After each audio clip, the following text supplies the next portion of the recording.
So the project was first approached to us with collaboration with Beacon. Beacon Centre for the Blind, situated in Wolverhampton, Dudley. And they were looking at new technologies that can help with people who have visual impairments. The early steps were working alongside Curtis to test out different pieces of VR equipment and just to experience what it was like to use virtual reality with some of the existing pieces of software.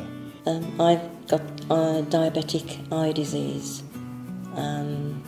which I didn't realise I was diabetic, and I had several operations, and of course there was nothing they could do afterwards, and I lost the sight in one eye and then partial in the other eye. So I have Stargardt disease, which is a form of macular degeneration. Typically you get it in your teens. I have late onset, so I started to notice symptoms about 12, 14 years ago. And what we were looking at is whether we can take these new technologies that haven't been tested before, that haven't been applied to people who have different health problems. And then from there we've moved on to Curtis writing some bespoke piece of software for us to try. So the initial look into the project is whether people can read text better in virtual reality. That's the baseline.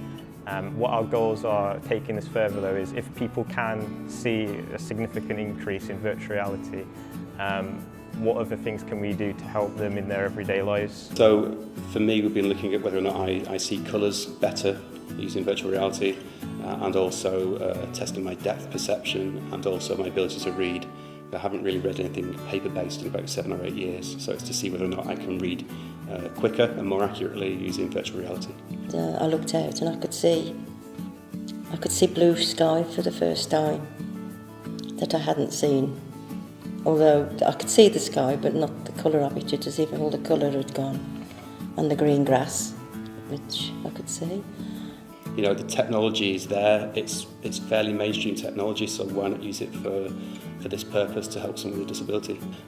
It's exciting. I think we're introducing technology to a whole group of people who otherwise wouldn't have ever entertained picking up a virtual reality headset as well. So there's a whole generation who missed out on virtual reality, who, from the bits I've seen, their response has been incredible. They've been so excited and quite moved at times by what they've actually seen using the headsets.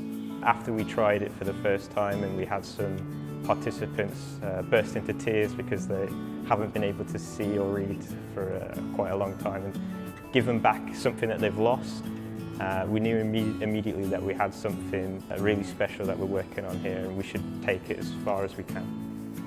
It was so emotional, and then I thought, well, after all this time, and now he's given me they've given me some sight, a little bit of sight, but not permanent, but it was there if it could be developed. As I say, it's progress anyway, and